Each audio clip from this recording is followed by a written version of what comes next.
everyone! Welcome back to Museum Grack Reads. My name's Elizabeth, and today we're finally getting around to that mid-year freakout tag.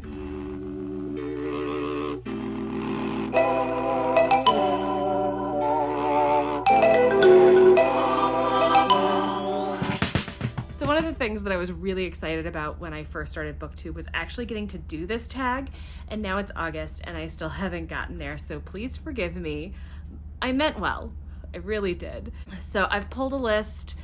I think it's actually from 2016, but we're gonna roll with it and see what we come up with. So, question 1, what is the best book so far in 2023? And I'm actually gonna give you 2 answers. One is gonna be for an audiobook, one is gonna be for a physical book, but they are both the same author, and that's gonna be by J.S. Dews. So first, in physical, we have The Last Watch. Lily's joining us, as is Ohan. So this is J.S. Dews' debut series, and this follows a crew at the outer edge of the known universe, literally at the edge of space. And they're keeping watch, kind of a la the Night Watch of Game of Thrones, for an enemy that they think they've destroyed to come across the divide at the edge of space to destroy them. Only instead, they get caught up in the actual collapse of the universe. J.S. Dews writes cinematically. Everything feels like you are watching a movie, and this was such a pulse-pounding adventure with characters that you really came to enjoy. Even something that I kind of predicted was gonna happen, happened, and I found myself in tears. So kudos to J.S. Dews for that one.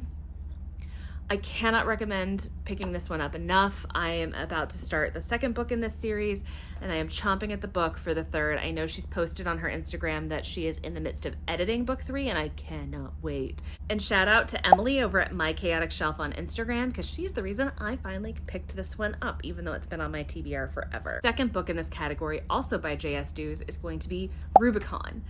I cannot, and I mean cannot, stress enough how much fun I had with the audiobook on this. So this story is about a future society where we are trying to escape our dying star system, and when we do so to try to find additional habitable planets, we come across a robotic race called the Meccan who are out to destroy us. They blockade us into our dying system. They will not let us out. And we have invented technology that allows our soldiers to get re-downloaded into a husk of their old body, and so no matter how many times they die, they get reborn to go back onto the front. And we are following Adrian, who is on her 96th husk as she is facing this threat. And when I tell you that the narration by Eunice Wong is top tier, it is top tier. I am on a deep dive into everything that she has ever narrated, and you probably don't hear me talk about audiobooks that much because I don't listen to them that much because the narration breaks it for me. But Eunice Wong did such an impeccable job that I cannot recommend reading it any other way than the audiobook version. So run, grab it immediately. Do not pass go. Do not collect $200. Pick up Rubicon on audiobook. Next question is, what is the best sequel so far of 2023? And I've had a few sequels this year. And this one isn't book 2 in a series, but I'm gonna go with a book 3, and that is Record of a Spaceborne Few by Becky Chambers. Yes, I'm gonna talk about Becky Chambers again. And yes, I'm gonna talk about this book again. Honestly, even rereading the first one recently, I'm still drawn to this one. I think if I were to pick any book in the series and say it's my favorite, it's gonna be Record of a Spaceborne Few. This took me on a journey I wasn't expecting, and it is the most deeply and intrinsically human of the Wayfarer series. This follows the Exodian fleet, so these are the humans who escaped a dying Earth in a fleet of ships, wandering the depth of the universe on our own until we were found by the Galactic Commons. And when I tell you that the emotional journey this took me on snuck up on me, I just found myself crying at the halfway point, and I don't think I stopped until it was over. This was beautiful, emotional, and vulnerable in ways that I can't even fully explain without deep diving and spoiling everything that happens in this. But this one sticks with me, and it will stick with me. And I mean, I think you should take the whole Wayfarer journey, but pay attention when this one comes up because it's pretty special. So next up is a new release that you haven't gotten to yet, but you really can't wait to. And I'm gonna go with Starbringer by Tracy Wolff. I probably would never have heard about this if not for Jess over at Books Past Bedtime. She put this on her upcoming queer titles video during Pride Month, and the idea kind of perked my interest. So let's talk about what the synopsis is, because I literally just said, oh, that sounds interesting. And when Jess put it up and when I saw it at Target, I grabbed it. Also, hold on, Discovery, because I literally picked it up without opening it. But look, it's got a map. I need more sci-fi books with maps. Look at it. I love a sci-fi book with a map. You fantasy girlies always get the maps, and we don't, and it's really upsetting. It's like a red letter day whenever I get a map in a sci-fi. This is billed as Firefly meets Breakfast is Tiffany's. The sun is dying. It's happening way too damn fast. With the clock ticking, the 9 planets' only hope of survival rests on the fancy space station and the alien artifact it's carrying, which is why it really sucks when some jackass doesn't want the universe saved and blows that station up while you're still on it. So if your only choices are a flaming death or stealing a flying hunk of space junk, you pick that busted ass spaceship, even if it leaves 7 strangers with deadly secrets trapped together. A princess, a prisoner, a con artist, a warrior, a priestess, a mercenary, and that asshole in charge of it all. Now every faction in the galaxy is hunting this ship, from the Sisterhood to the Corporation, and the Rebellion's joining in on the fun too. We just need to stop drinking, fighting, and screwing long enough to evade them all and save the freaking universe somehow. Because apparently, the only thing standing between a dying sun and ultimate salvation is 7 unlikely misfits. I mean heroes. So this sounds up my alley. It's also a chunky little baby, and I'm really looking forward to this for Sci-Fi September. Okay, next question. What was your biggest disappointment of 2023? And I'm not even gonna go with one that was a super low rated book for me, but one that I just wanted more out of. And it's because I read the books out of order. So for that, and with the saddest of hearts, I'm gonna go with The Martian by Andy Weir. And I know, what am I doing? And honestly, I should have gone with my gut when this book first came out. I didn't read it. I heard great things, and I watched the movie, enjoyed the movie, had a good time. Heard terrible things about the second book, skipped it. Read Project Hail Mary, and my world was changed. I loved Project Hail Mary. I'm in fact currently rereading Project Hail Mary, but this time as an audiobook because I loved it so much. So after falling in love with Andy Weir's writing and his humor in Project Hail Mary, I decided to go back and read The Martian. I actually buddy read it sort of with Sarah from Sarah's Shelves, and she gave up on it, and I don't blame her. It's definitely a science-heavy sci-fi, which is usually pretty up my alley. I think what made it really disappointing for me was that if you saw the movie, you know everything in the book. Yes, his time was a little bit harder actually in the book, but it doesn't really matter. It doesn't change his journey at all. So it didn't feel like anything new had really happened for me. And I even ended up rewatching the movie right after reading the book and was like, oh, yep, no surprises. But the biggest thing that made it disappointing was it just does not hold even a flicker of a candle when compared to Project Hail Mary. So I should have known that going in, that hey buddy, I should have known that going in, and I really set myself up for failure there. So that's on me and not on Andy. Next up, we're gonna do biggest surprise, and for that, I'm going to horror, which I don't read a ton of, which is why this was super surprising for me, but that's gonna be Sister Maiden Monster by Lucy Snyder. So this is an end of the world pandemic based story where people get sick and some of them change afterwards. Their taste buds change, their dietary restrictions change, and then other things start changing. And it follows 3 women who don't realize how deeply connected they are as they travel through what turns out to be an eldritch horror.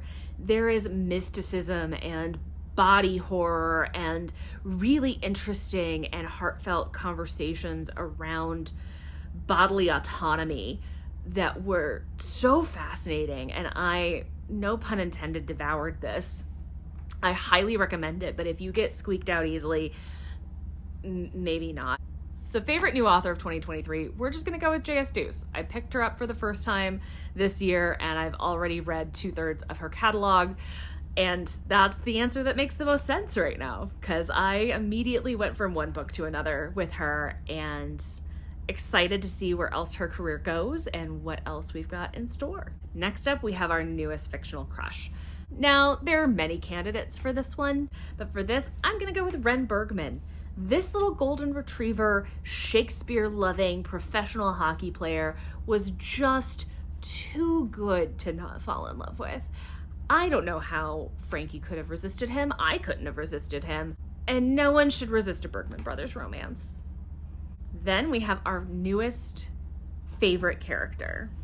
Again, lots of contenders. And for this, I'm actually gonna go with a non-main character, and I'm gonna go with the Hobgoblin narrator of Mortal Follies by obviously one of my favorites, Alexis Hall.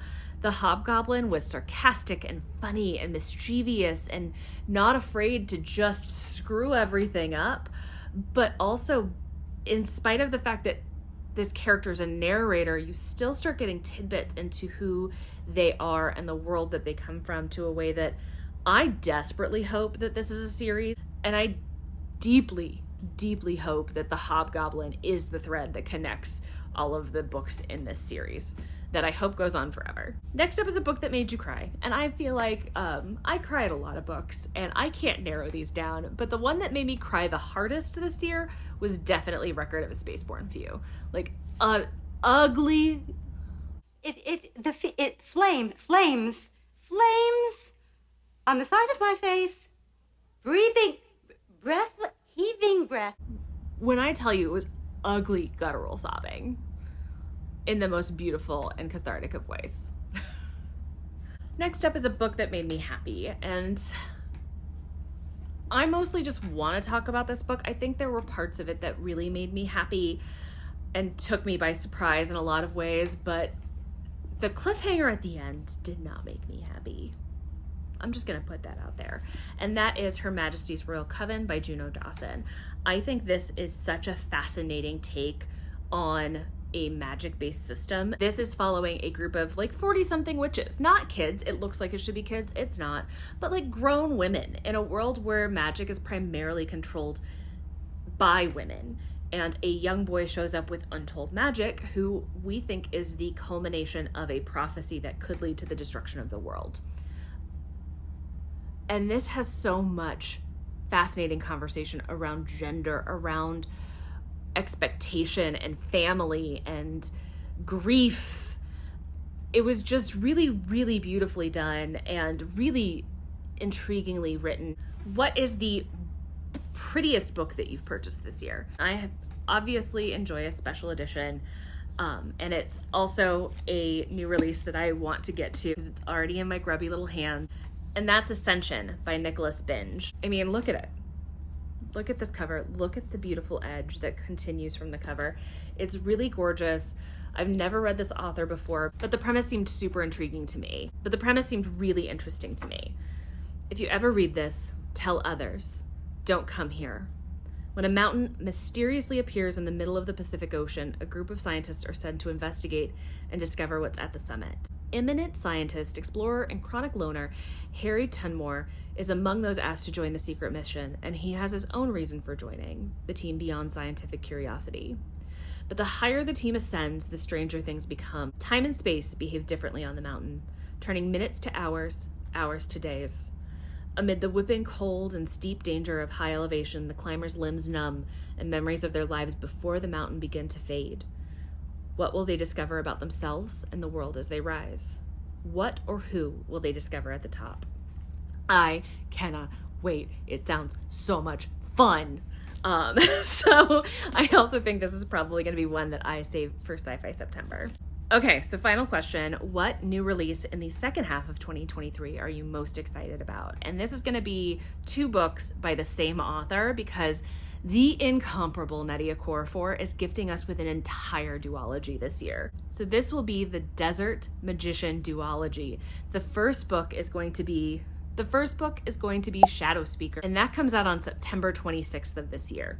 Mine's already pre-ordered. I'm literally looking at my pre-order to get all the details right. And then, in a 1-2 punch, she is releasing the second book in that series titled Like Thunder on November 28th. So a little post-Thanksgiving treat for us. So I get 2 Nnedi Okorafor books in one series just in 2 months. I cannot wait. I'm so thrilled.